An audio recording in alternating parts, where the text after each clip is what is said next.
구독자 여러분들 평안한 오늘이신가요? 오늘 사연은 정말 특별한 곳에서 보내주신 사연이어서 먼저 말씀드리게 되었어요. 바로 북한에 계셨다가 한국으로 탈북하신 분의 사연인데요. 사연에 북한에서 겪었던 이야기들도 있어서 영상으로 제작을 해야 하는지 참 고민을 많이 했습니다. 그래서 우리 구독자분들께 먼저 양해를 구하려고 말씀드리는 거고요.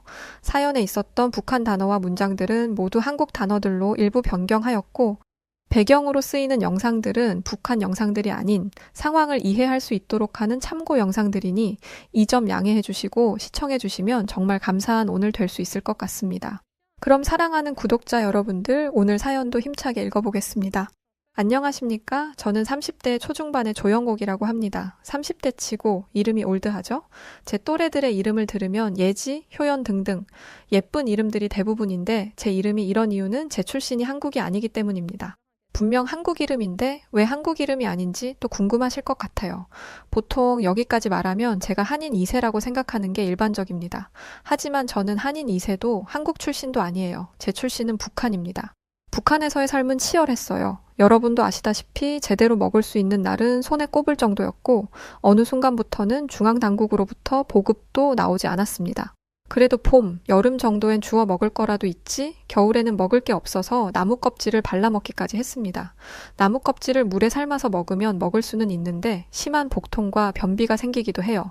하지만 그런 건 중요하지 않습니다. 일단 입에 뭐라도 먹어야 할 수 있어야 했으니까요.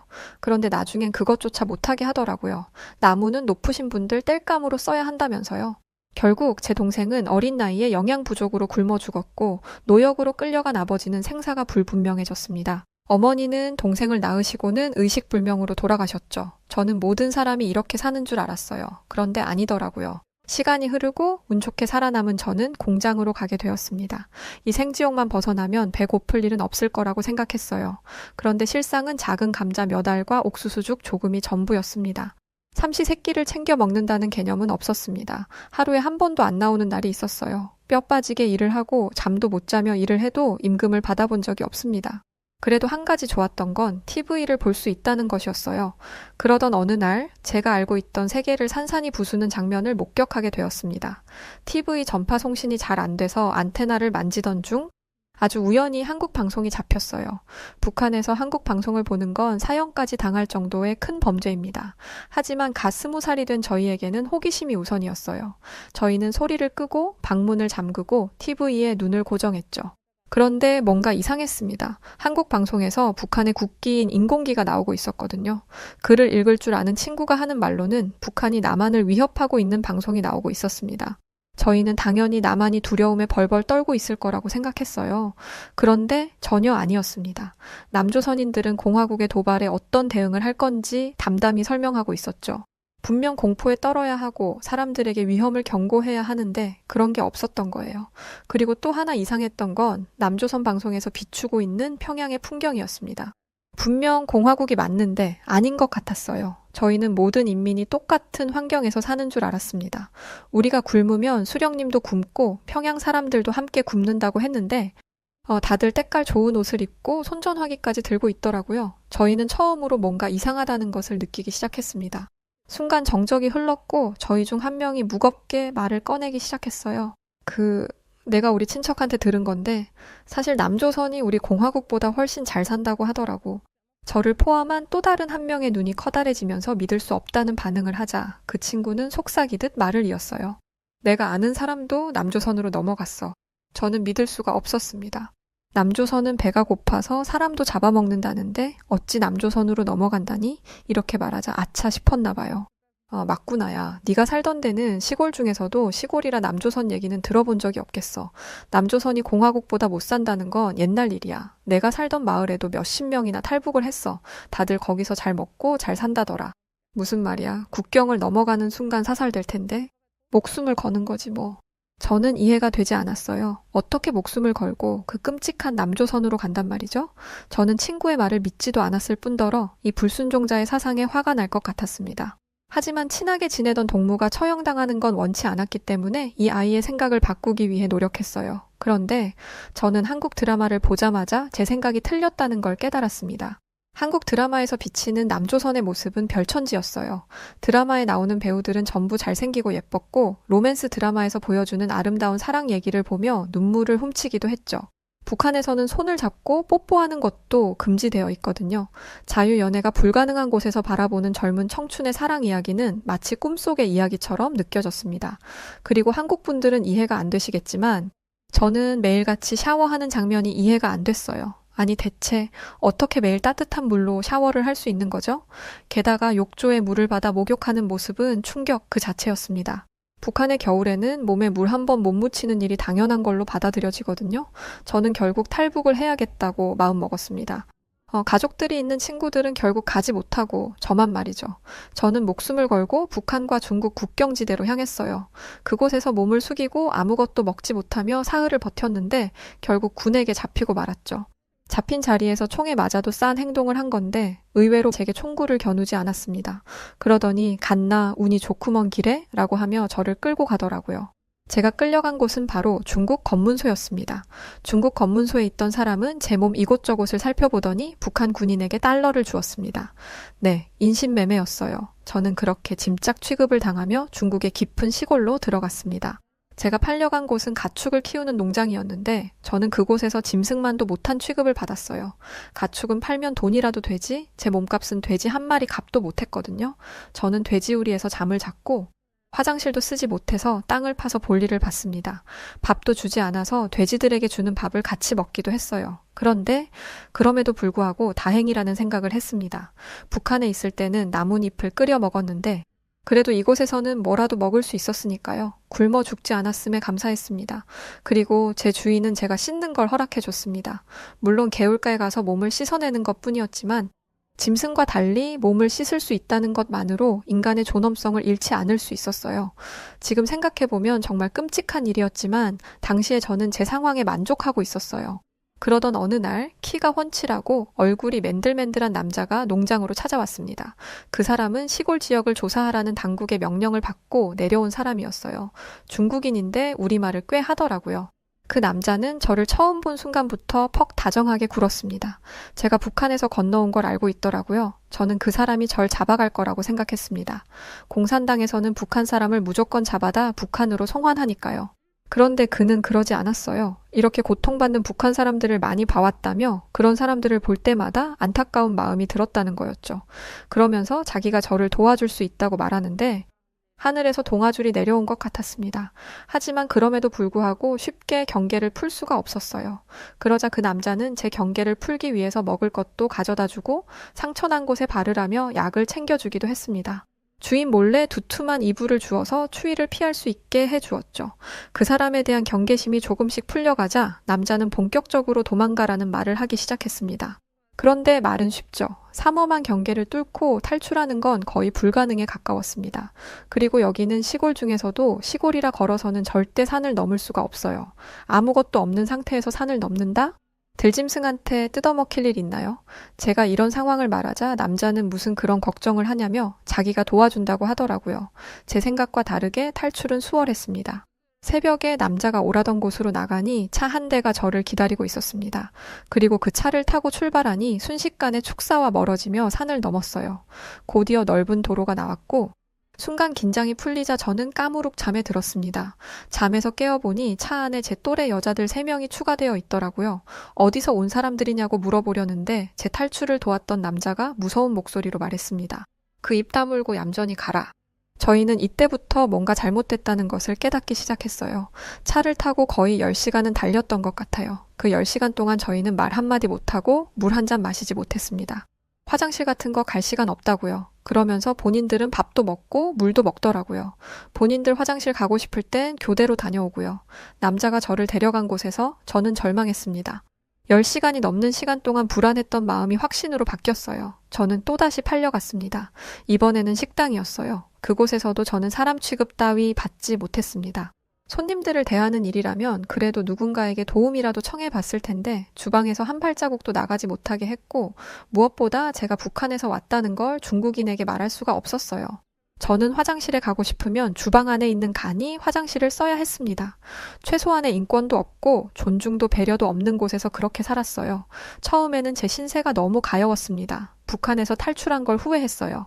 그 공장에 그냥 남아있을 걸. 그러면서 나만이 원망스러웠습니다. 왜 그딴 드라마를 만들어서 내 마음을 뒤숭숭하게 만들어? 그리고 나중엔 의심이 들더라고요. 그 드라마는 분명 조작된 거야. 사실은 아직도 사람을 잡아먹으면서 살고 있는데 북한 사람들이 넘어오게 하려고 그딴 거짓 영상으로 사람들을 선동한 거지. 이 더러운 남조선 놈들. 그것들만 아니었어도. 하지만 이런 생각도 잠시 마지막으론 체념했어요. 이게 내 팔자다. 어쩔 수 없는 거다. 그냥 사람이 아니라고 생각하며 살자. 배 곪지 않는 게 어디냐? 라고 생각하기 시작했죠. 그러던 어느 날 펄펄 끓는 기름에 손이 대었어요. 염증이 나서 살이 골맞고 피부가 녹아내렸습니다. 살 가죽 아래가 다치는 바람에 손을 쓰는 것 자체도 어렵더라고요. 그리고 통증도 계속됐습니다.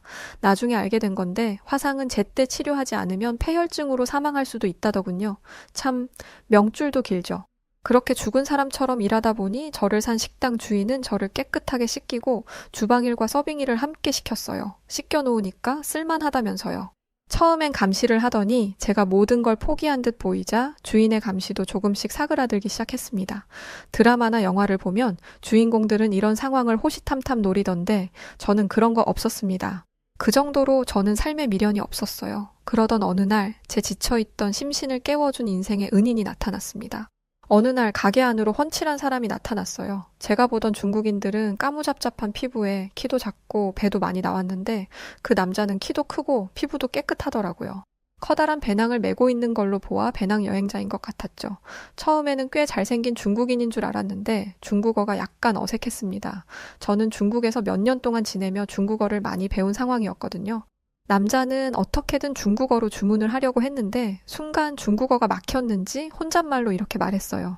아, 뭐더라. 중국어 어렵네. 저는 흠칫 놀랐습니다. 한국 드라마에서 보았던 한국인 특유의 말투였거든요. 이 말을 들으니 순간 너무 반갑더라고요. 이 사람이 한국에서 왔기 때문이 아니라 우리말을 할 수 있다는 사실이 기뻤습니다. 저는 설레는 마음을 갈무리하지 못하고 들뜬 말투로 말했습니다. 뭘 시키려고 그럽니까? 남자는 깜짝 놀랐습니다. 그리고 바로 이렇게 말하더라고요. 북한 분이세요? 그러면서 남자의 눈이 제 손으로 향했습니다. 많이 놀란 표정이었어요. 제 손은 꼭 죽은 사람 손 같았거든요. 그 남자는 때깔도 좋고 여행하느라 살짝 그을려 까무잡잡해진 피부도 멋있었는데 저는 아니었으니까요. 게다가 저는 꼬질꼬질하고 소매가 다 떨어진 옷을 입고 있었지만 남자는 고급진 원단으로 만들어진 좋은 옷을 입고 있었습니다. 손에는 구경도 못 해본 손전화기가 있었어요. 같은 언어를 쓰고는 있었지만 마치 다른 세계 사람 같았습니다. 저는 부끄러운 마음이 들어 손을 획 숨기고는 다시 주문을 받으러 오겠다고 했어요. 그날 이후 남자는 매일 같이 식당을 찾았습니다. 자꾸 한국인이 식당에 와서 저에게 말을 걸자 식당 주인은 저를 다시 주방으로 밀어넣었습니다. 그러던 어느 날 쓰레기를 버리러 나가려는데 누가 저를 불렀습니다. 바로 그 남자였어요. 남자는 내일이면 이곳을 떠난다고 했습니다. 괜히 아쉽더라고요. 저는 잘 가시라 인사하고 서둘러 들어가려고 했습니다. 그러자 그 남자는 자신이 이곳에 머무는 동안 탈출을 도와줄 사람을 구했다고 했어요. 중국에서 머무는 탈북자들의 탈북을 도와주는 한국인 목사님이 계신다면서 말이죠. 하지만 들으셨다시피 저는 이미 한 차례 배신을 당했었습니다. 그래서 그 말을 믿을 수가 없었어요. 하지만 남자는 자기 말을 한 번만 믿어달라며 자신의 손전화기를 열어 사진을 보여주었어요. 그 사진 안에는 군복을 입고 있는 그 남자의 사진부터 어딘가에서 찍은 행복해 보이는 사진들이 수천 장이나 담겨 있었습니다. 제가 고민할 시간은 단 하루였어요. 그리고 저는 마지막 기회라고 생각하고 탈출을 마음먹었습니다. 짐승처럼 사는 게 무슨 의미가 있나? 죽으면 죽고 말지 라는 자포자기의 심정으로 말이죠. 이번 탈출은 꽤 어려웠어요. 저를 추격하는 사람들이 생겼거든요. 그리고 검문소를 통과했어야 했기 때문에 더더욱 어려웠습니다. 하지만 그분들의 도움 덕분에 탈출에 성공할 수 있었어요. 제가 남한으로 향하는 비행기를 탄 건 이 일로부터 무려 1년 반 뒤의 이야기입니다. 감시를 피해 이리저리 옮겨 다니며 신변을 보호해야 했기 때문이었죠. 남한행 비행기가 비로소 이륙을 했을 때 저를 비롯한 탈북자들은 기쁨의 환호성을 질렀습니다. 그렇게 도착한 남조선은 정말 놀라웠어요. 공항은 엄청 컸고 깨끗했으며 실내임에도 불구하고 공기가 쾌적했죠. 저 같은 탈북자들은 곧장 국정원으로 가게 되는데 그 과정에서 인천대교를 지나게 되었습니다. 그 모습에 감탄한 사람은 저뿐만이 아니었어요. 모두가 창문에 딱 달라붙어서는 우와, 우와를 남발했죠. 이렇게 커다랗고 잘 닦인 도로가 있다니 그 어디서도 이런 도로를 달려본 적이 없었습니다. 하지만 저희가 볼 수 있는 것들은 한정되어 있었기 때문에 저희는 이상의 것은 보지 못하고 바로 국정원으로 향했습니다. 솔직히 너무 긴장됐어요. 국정원이랑 비슷한 북한의 국가보위성 이런 곳으로 끌려가면 모진 고무는 기본이고 내 발로 기어 나오는 게 당연하다는 게 일반적인 인식이니까요. 국정원은 이 정도는 아니겠지만 그래도 어느 정도 각오를 해야 할 거라고 생각했습니다. 그런데 국정원은 제 생각과 전혀 달랐어요. 국정원에 가자마자 저는 큰 박스 하나를 받았는데 그 안에는 생필품이 들어 있었습니다. 심지어 여성 속옷과 여성 용품까지 있더라고요. 얼굴에 바르는 로션과 같은 것도 들어있는데 처음에는 그게 뭐에 쓰는 건지 몰라서 국정원 직원에게 물어보기까지 했습니다. 게다가 화장실에는 따뜻한 물도 잔뜩 나왔어요. 그게 너무 신기해서 1시간 동안 따뜻한 물에 몸을 적셔가면서 몸을 씻기도 했습니다. 처음으로 받아보는 인간 대접이었어요. 밥도 맛있었고 국정원 직원들은 맛이 어떤지 물어보기까지 했습니다. 누군가가 간이 있는 음식은 잘 안 먹어봤다라고만 말했는데 바로 이걸 적용하더라고요. 사실 저도 늘 양념이 들어간 음식들을 먹어볼 기회가 거의 없었어서 남한에서 먹은 음식의 간이 좀 세다고 생각하고 있었거든요. 그럼에도 불구하고 조사를 받는 건 긴장이 됐어요. 한번 들어가면 몇 시간 동안 나오지 못하는 건 기본이었거든요. 지금까지 보여준 모습을 보면 폭력을 쓰거나 거친 방법을 쓰지는 않을 것 같은데 그래도 혹시 모르는 일이잖아요. 제가 제대로 말하지 않으면 어떻게 돌변할지 모르는 거라 생각했습니다. 그런데 국정원 직원들은 끝까지 신사다웠습니다. 그런데 결코 호락호락하지 않았어요. 제가 살던 곳의 앞집 지붕색, 옆집의 숟가락, 젓가락 수까지 생각나는 대로 다 적으라고 하는데 제가 잘 기억하지 못하자 그들이 힌트를 주기까지 했습니다. 그 힌트를 들으면 잊혔던 기억이 새록새록 떠오르더라고요. 그러니까 국정원 직원들은 이미 저희에 대한 사전조사를 다 마친 상황이었어요. 대체 어떻게 했는지 모르겠지만 정말 모든 걸 알고 있었습니다. 이걸 다 적으려다 보니 조사가 몇 시간이나 걸리는 것이더라고요. 이미 다 알고 있으니까 제대로 말하는 게 좋을 겁니다. 라고 말한 것도 아닌데 이거 제대로 안 하면 큰일 나겠구나 라는 생각이 들 정도로 국정원 직원들은 집요했어요. 이걸 오랜 시간에 걸쳐 몇 번이나 반복했습니다. 제가 적어서 낸 것들을 교차로 확인하고 나서야 조사를 마무리 짓더라고요. 이제 모든 게 끝난 줄 알았는데 남은 게 있었습니다. 바로 한국에 대해 공부하는 것이었어요. 새로운 세상에 대해 알아가는 건 너무나 즐거운 일이었습니다. 그런데 이론적으로 배우는 것과 실제로 보는 건 천지 차이였습니다. 갑자기 국정원 직원이 혹시 몸이 불편한 곳이 없냐고 묻더라고요. 저는 딱히 아픈 곳도 없고 북한에서는 아파도 참는 게 당연한 거라 아무도 손을 들지 않았어요. 그러자 곤란하다는 표정을 짓던 직원은 저희에게 이렇게 말했습니다. 북한에서 오신 분들은 다 그러세요. 아픈 데가 없다고. 뼈가 시리다거나 몸에 잘 안 움직이는 곳이 있거나 만성적으로 통증이 있는 부분이 있다면 작은 거라도 다 말씀하셔야 해요. 그러자 이곳저곳에서 손을 드는 사람이 나왔습니다. 참 몸 성한 사람이 한 명도 없더라고요. 그리고 손을 든 사람 중에는 저도 있었어요. 저를 본 국정원 직원은 이렇게 말하더라고요. 그래요? 손 드실 줄 알았어요. 알고 보니 국정원 직원들은 저희를 가까이에서 지켜보며 어디 아픈 곳은 없는지 세밀하게 살피고 있었습니다. 당연히 제 손이 제 기능을 못하고 있다는 걸 알고 있었겠죠. 대뜸 아픈 데는 왜 물어보나 했는데 이건 병원에 가서 진료를 받기 위해서였습니다. 저는 처음 가본 대형 병원의 모습에 입이 떡 벌어졌어요. 북한에서 살 때는 의사 머리털 한 번 구경해 본 적이 없습니다. 워낙 귀한 직업이라 평양에만 좀 있는 걸로 알고 있어요. 그런데 여기는 어딜 가든 의사들이더라고요. 게다가 길거리에도 개인 병원이 널려 있었습니다. 의사, 간호사, 최첨단 진단 기구들까지 눈이 돌아가더라고요. 진료 대기를 하고 있는데 심장이 콩닥콩닥 뛰었어요. 한국에 넘어온 지 꽤 됐지만 아직도 좀 꼬질꼬질했거든요. 남한인들이 하고 다니는 것 보면 전부 고급 사람들처럼 잘 꾸미고 다니던데 저는 아직 피부도 안 좋고 얼굴도 까맣고 머리카락도 푸석푸석했습니다. 국정원에서 준 옷들이 깔끔하기는 했지만 왠지 주눅이 들었습니다. 그래서 의사가 저를 혼낼 거라고 생각했습니다. 의사가 나를 무시해서 진료를 제대로 안 해주면 어떡하지? 라고요. 그런데 의사는 제 상상과 전혀 달랐습니다. 아주 친절하게 제 상처 부위를 확인해 주었고 검사 일정을 잡아주었어요. 검사 결과 화상 정도가 너무 심해서 죽은 신경과 근육은 되돌릴 수 없다고 하더라고요. 피부는 나중에 이식을 받으면 어느 정도 괜찮아질 거라고 하셨고, 신경이 쓰인다면 이후에 이식 수술도 고려해보라고 했죠. 그러면서 이 정도 화상인데도 살아남은 건 정말 천운이라고, 그동안 정말 고생 많으셨다고 저를 위로해 주었습니다. 그 말에는 진심이 듬뿍 묻어 있었어요. 처음 만나는 사람에게 진심 어린 위로를 받으니 눈물이 왈칵 쏟아지더라고요. 의사는 그런 저를 철량 맞다고 내쫓지 않고 제가 눈물을 멎을 때까지 휴지를 건네주며 위로해 주었습니다. 저는 이후로 재활 치료를 시작했어요. 완벽하게 회복하지는 못해도 재활 훈련을 하면 어느 정도 일상생활은 가능해질 거라고 하더라고요. 그런데 저는 이게 다 빚이라고 생각했습니다. 이 세상에 누가 호의로 이런 친절을 베풀겠어요.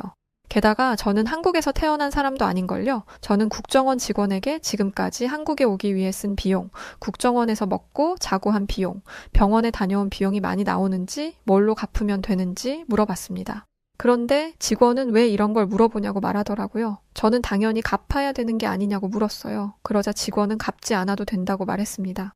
이 모든 게 저를 위해 그냥 제공되는 거라니 저는 마음 깊이 남한에 대해서 감사한 마음을 가지게 되었습니다. 이제 북한이 아닌 남조선 사람으로서 이 나라의 발전을 위해 최선을 다하는 사람이 되어야겠다고 마음먹었죠. 그렇게 시간이 흘러 저는 국정원에서 나와 본격적으로 남한 사회에 적응하기 시작했습니다. 일자리를 찾은 뒤 제가 가장 먼저 한 건 저를 지옥 같던 중국에서 꺼내준 한국인 남자를 만나는 일이었습니다. 제가 알고 있는 정보는 그 남자의 얼굴과 나이, 그리고 그 남자가 다니는 대학뿐이었습니다. 저는 대학에 가서 이름, 나이를 말하면 바로 찾을 수 있을 거라고 생각했어요. 그런데 학교에 가자마자 얼어붙고 말았습니다.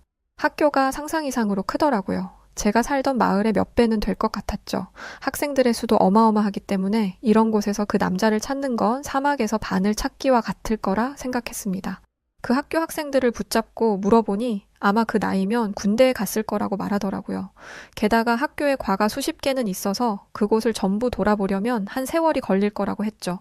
또 이미 졸업을 했을 수도 있다는 절망적인 얘기도 들었습니다.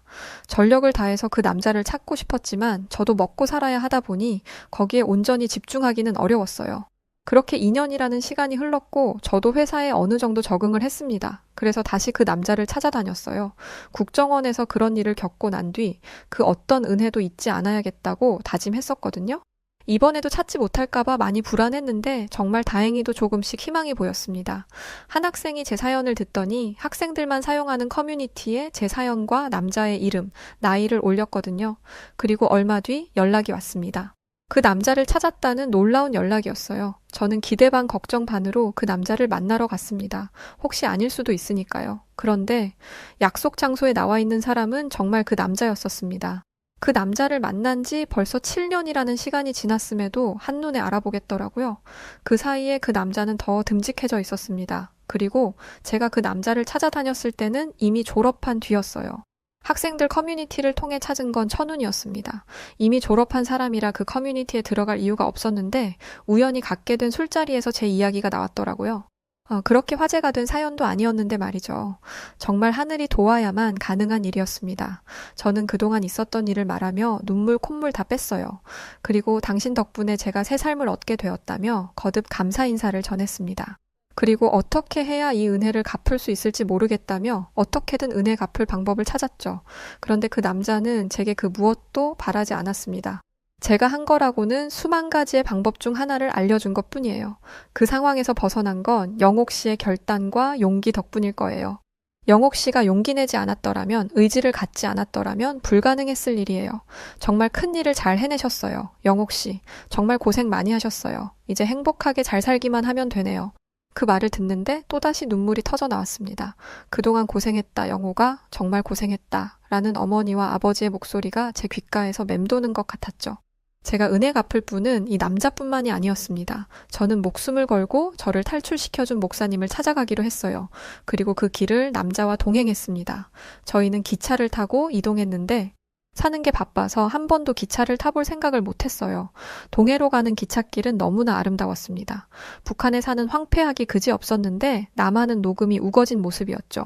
또 동해바다를 보는데 감격스럽기까지 했습니다. 처음으로 바다를 눈앞에서 본 것이었거든요.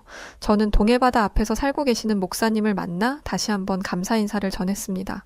그분도 남자와 마찬가지로 제게 대가를 바라지 않으셨어요. 그러면서 이렇게 말씀하셨죠. 억압되지 않은 자유로운 삶을 누리고 있다는 마음으로 희망을 보게 되셨다면 그것만으로 저에게는 큰 선물입니다. 너무 늦게 한국으로 데리고 와서 미안합니다. 이 말을 계속해서 곱씹어 보았어요. 제가 한국에 와서 얻어낸 자유는 누군가에겐 당연한 것이지만 누군가에게는 목숨을 걸고 쟁취해야 하는 것이었습니다. 그만큼 자유란 소중한 것이죠. 저는 한국에서 살면서 먹고 싶은 걸 욕심낼 수 있게 되었고 일한 만큼 보상을 받을 수 있게 되었어요. 밤에 돌아다녀도 10명이 넘는 사람들과 모임을 가져도 그 누구도 제지하지 않죠. 이게 바로 자유니까요. 그리고 저는 남한에서 뒤늦은 공부도 하기 시작했습니다. 비록 아무것도 모르는 촌스러운 북한 사람에 불과하지만 이렇게 배움이라는 걸 가질 수 있음에 하늘에게 감사해 하고 있어요. 그리고 가장 큰 변화는 제가 저를 구해줬던 그 남자와 지금도 만남을 가지고 있다는 것입니다. 그 남자의 이름은 김민철이에요. 그리고 그 민철 씨는 저의 남편이 될 사람이기도 합니다. 손은 썩어 들어가고 죽음의 그림자를 달고 다니던 제가 사람 구실하며 결혼까지 할 거라 누가 상상이나 했을까요? 저는 제게 주어진 이 삶을 충분히 누리려고 합니다. 저는 지금요, 뜨겁게 사랑하고 더없이 행복하고 언제나 감사하고 끝없이 베풀면서 살려고 합니다. 서툴고 모르는 거 투성이지만 이제 더는 북한 사람이 아닌 남한, 아니 한국의 사람으로서 최선을 다해 살아가겠습니다. 네, 오늘 사연은 여기까지인데요. 와, 이거 정말 너무 충격적이었고 어떻게 그런 시절을 어린 나이에 보내셨을지 감히 상상조차 못하겠네요. 귀한 사연 정말 진심과 마음을 다해 감사드립니다. 이곳에서 이제 더는 어려움 없이 늘 밝고 행복한 삶이 되시길 응원드려요. 고맙습니다. 자, 그럼 오늘 사연 어떻게 들으셨나요? 구독과 좋아요, 알림 설정 부탁드리고요. 그럼 지금까지 사연을 읽어드렸던 여우튜브 송은지였습니다. 영상 끝까지 시청해주신 시청자 여러분 모두 고맙고 우리 구독자분들 감사드리며 사랑합니다. 더 좋은 영상으로 찾아뵐게요. 감사합니다. 당신만의 유튜브가 될래요. 당신만의 사연을 들려드릴게요. 언제나